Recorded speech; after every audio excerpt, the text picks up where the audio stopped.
Alright, this is the engine removal off of my CB400 Hawk 2 parts bike. You can see the carburetor coming off right now. This engine has, hopefully, according to the odometer, a little less miles than my current bike, and engine swap should just basically fix mechanical issues. We're draining the oil right here.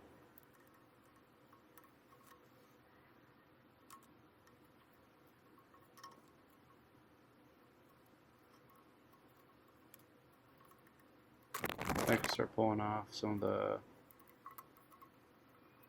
riding stands. Let's see, back foot peg, front foot peg on both sides. Oil plug goes back in so you don't lose it.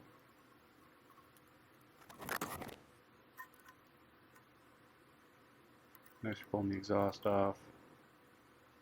2 volts up front on each of the pipes.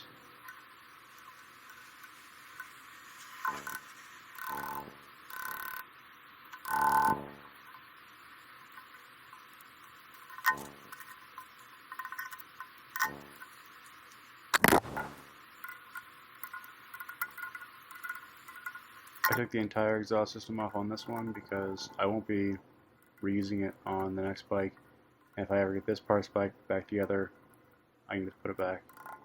But for now, it's just in the way, so it's easier to disassemble it, take it off in pieces, and then try and play some sort of ridiculous Tetris game.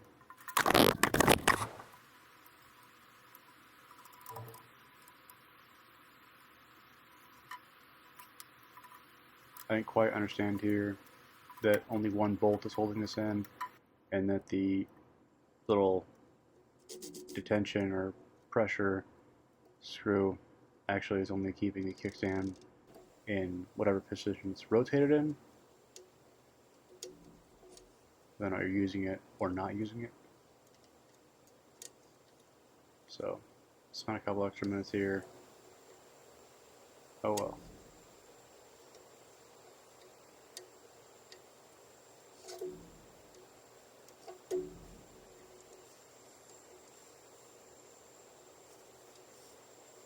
A little teeth, took a little bit of left to come off. The brake lever can come off, and I guess it might make the job a little easier, but not a huge deal.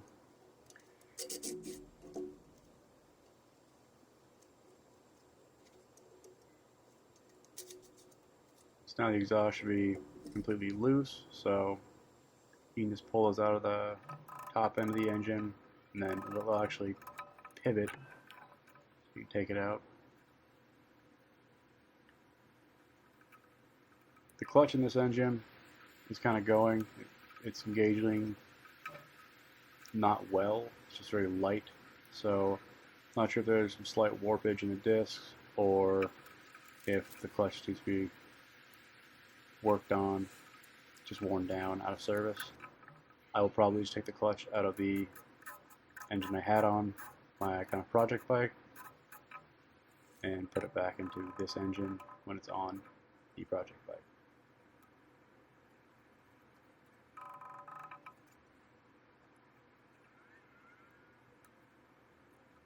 Obviously trying not to scratch and completely destroy this case. There's a gasket that goes on it. A lot of people, I feel like, over silicone everything gasket related. Neither gasket survived the engine removals, so I had to purchase some new ones.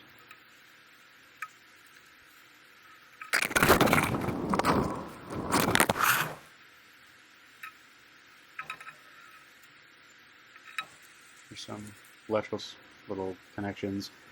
One is kind of behind, protected by the housing. The other one is not. It's just above. This is your starter.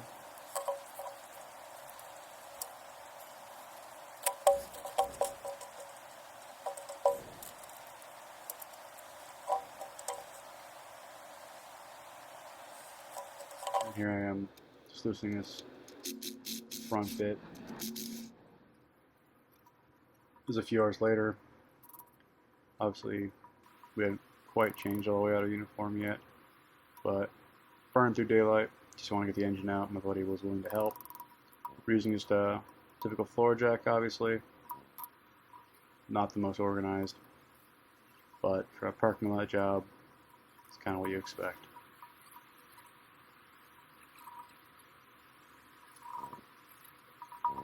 It's loose, takes a little bit of wiggling. We get over a little hump right there.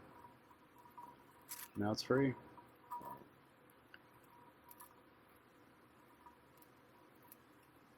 That's the parts bike picked up from a gentleman down in Tucson a few weeks ago.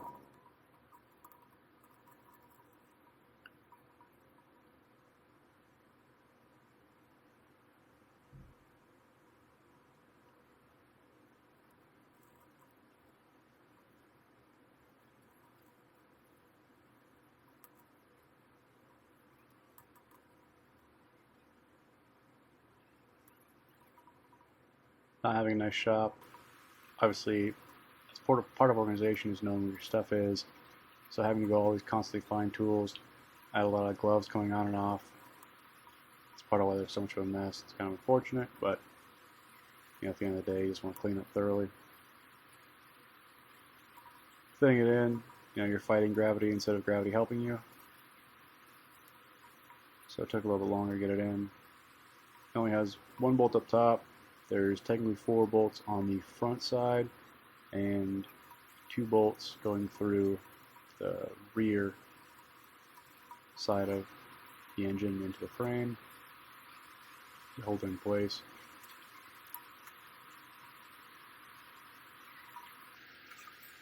Altogether, stripping that engine and getting it ready for removal, I think took me about 42 to 45 minutes, somewhere in there. So it was the second one I'd done, but you can definitely check out the speed.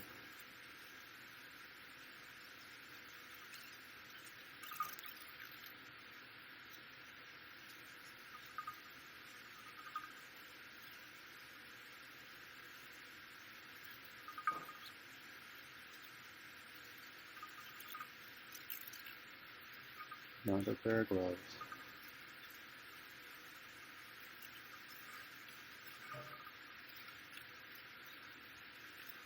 One mistake I would make was these 2 chains. Make sure you use the same chain. I'm sure many people already know that, but I tried using the same chain, but I didn't realize they had different locking mechanisms. And so trying to fit them back together, one was completely out of tolerance with the other. And it just, I fought it for probably 5 minutes trying to figure out what I was doing wrong. But just got to use the same parts and the same parts.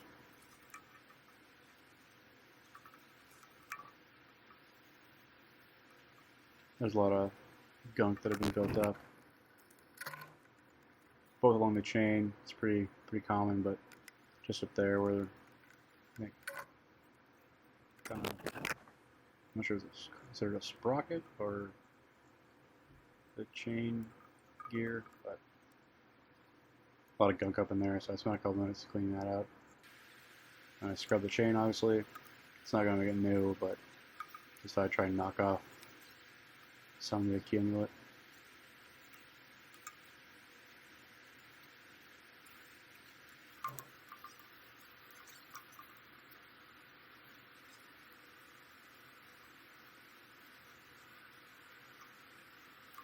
Of course, I tactically placed the drill right in the way and the camera too far, but what are you going to do?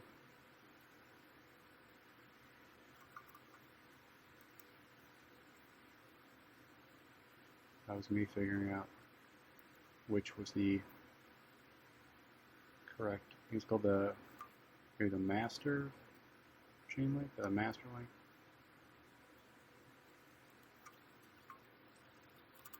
Basically the chain locking mechanism.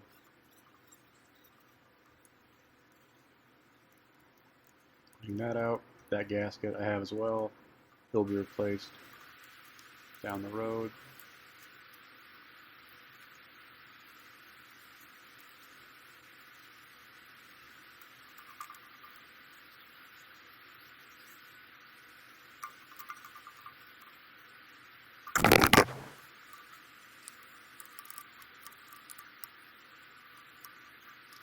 Obviously, it's your gear shift lever.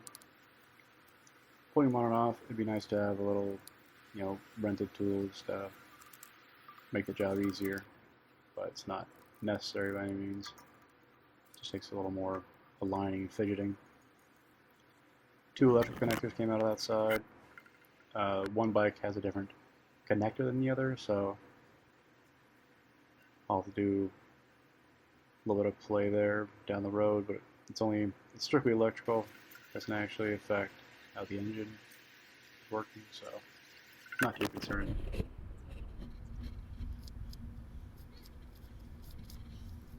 Again, just knocking back some debris that's built up over the years.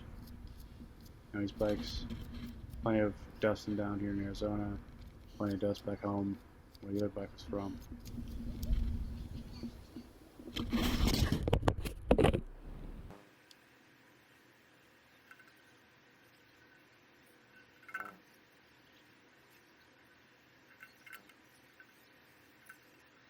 So that connects back on. You'll see I put that one on. I'll probably put a black one on the other side as well, so that this has black cases on both sides, and the rest of the engine will be kind of just a clean polished aluminum down the road, I hope.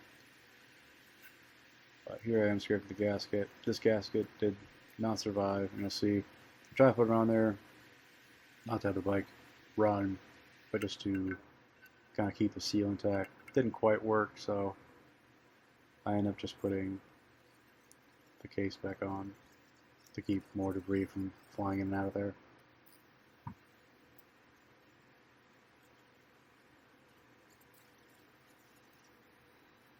There's a loopy gap of time where I don't know what's happening.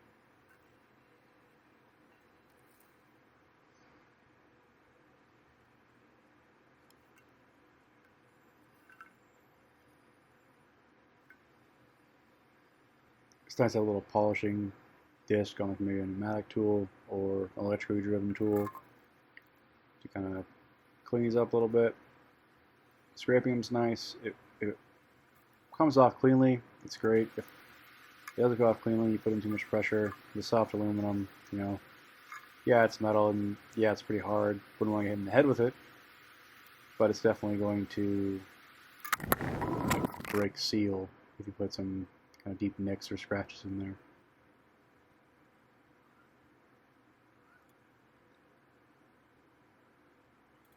No one likes an oil leak. Never pull a clutch out of one of these bikes. I'm not sure if I'm going to try and pull them apart and just replace the contact plates and purchase new ones, basically. Need discs for there. Or if I'm going to pull the entire clutch out and just swap it with the other engine. Kind of like this, I'll probably just make the call and just go for it.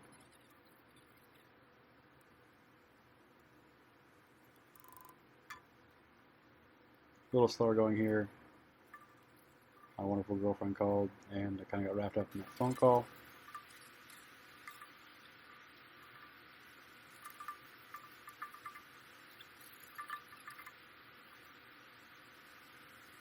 Then you see the broken gasket tore down by the bottom. It is what it is. I tried to make the best of it. The gasket is in no way cooperating, so that's about it. This cover goes on. The gasket does not make it in. Thanks for watching. Please subscribe to watch this bike merge. Thanks.